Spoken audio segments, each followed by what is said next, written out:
Hello everyone. In this video I want to talk with you about Paul's letters and letter writing in the Greco-Roman world. First of all, some words of introduction. One of the most important parts of Paul's life, and one that tells us a lot about Paul as a pastor as well as a theologian, was Paul's attempt to maintain a relationship with those who had put their faith in Christ and become part of Christian communities and cities throughout the eastern half of the Roman Empire. One way Paul did this, one way he sought to maintain his relationship with the Christians who had become believers through his gospel preaching, according to the book of Acts, is the way Paul returned often to Christian communities he had visited before. That's what Luke focuses attention on. But another way Paul pursued the same purpose was by writing letters. Letters to encourage or teach or deal with questions or problems or misunderstandings. Paul wrote letters to do the things that would enable him to maintain a relationship with believers in the churches that formed out of his preaching of the gospel. He wrote letters to allow him to continue to relate to these believers. He wanted to be able to speak out of his relationship with them into their lives and the situations facing them as they lived out their faith in Christ. Or as Paul put it, as they grew up in every way into Christ, in the diverse, pluralistic, challenging, social, cultural, and political world of the Roman Empire. Of the 27 books in the New Testament, 13, that's more than half, are letters that bear Paul's name. And looking beyond Paul's letters, 8 more books of the New Testament are labeled as letters. They're Hebrews, James, 1st and 2nd Peter, and 1st, 2nd, and 3rd John, and Jude. And 2 more books of the New Testament, Acts and Revelation, include letters in their contents, so in reality, only the 4 gospel accounts of the New Testament do not make use of a letter in some way to communicate with their audience. That's why I want to spend some time with you this week talking about letters and letter writing. We'll be focusing our attention on what I believe are the first 3 letters from Paul that we possess in our New Testament canon, Galatians and 1st and 2nd Thessalonians. But along with these letters, I'll also be introducing you to a letter that comes from a man whose name you probably will not recognize. His name is Appian.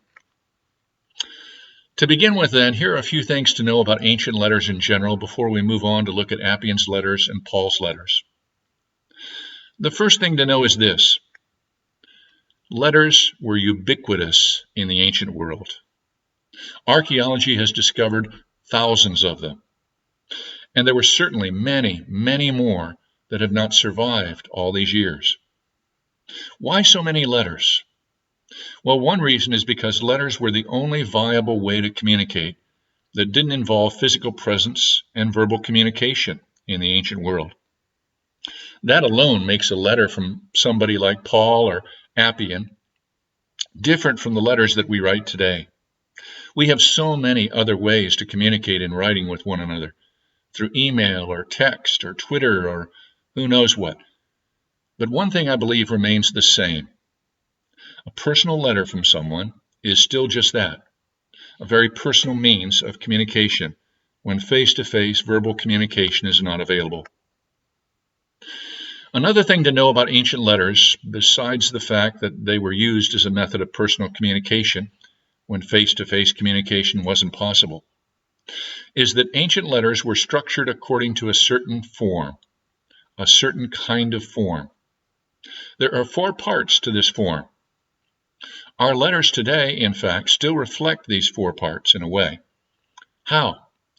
Well, the first part of an ancient letter was a greeting or an address, something that names the person we are writing to, that addresses them in some way.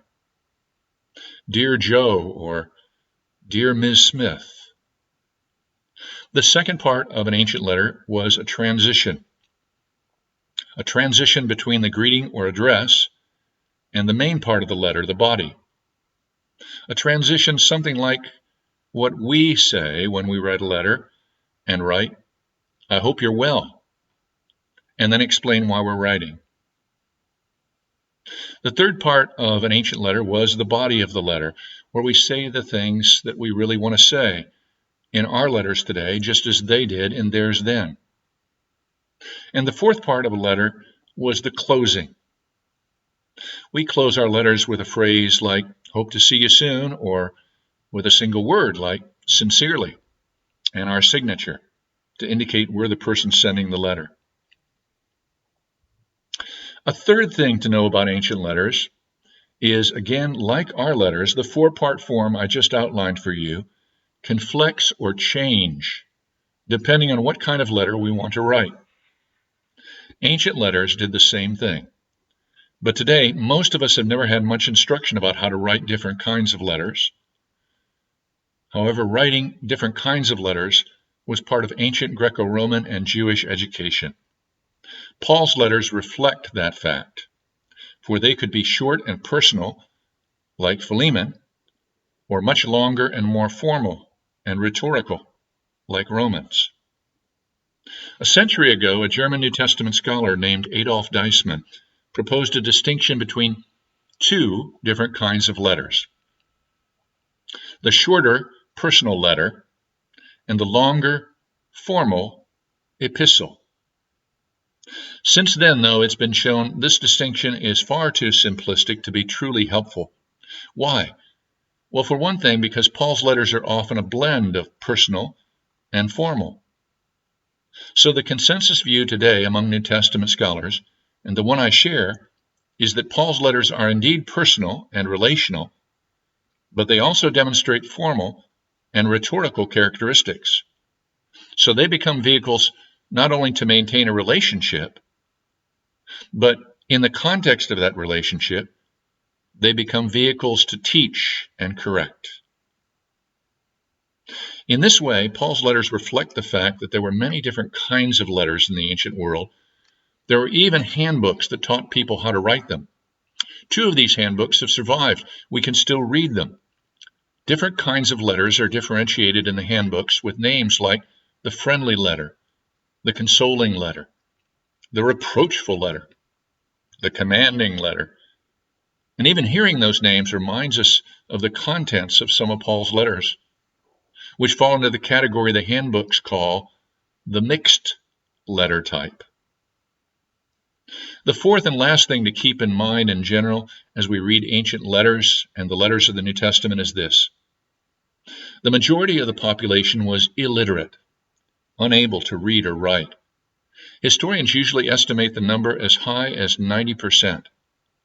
So many letters, maybe almost all letters, were composed as one person spoke and another person wrote. Then what had been dictated would be read back and corrected as needed. And when a letter was written to a group, as most of Paul's letters were, it would then be read aloud after it was received by a lector, a person selected for that task of reading. The person who put speech into writing was called an amanuensis. Some, at least, of Paul's letters were composed with an amanuensis. Romans 16, verse 16, names a man Tertius as its amanuensis, its writer. And in Galatians 6 and verse 11, Paul says, "See with what large letters I'm now writing to you with my own hand," indicating that what had been written up to that point had been written by an amanuensis.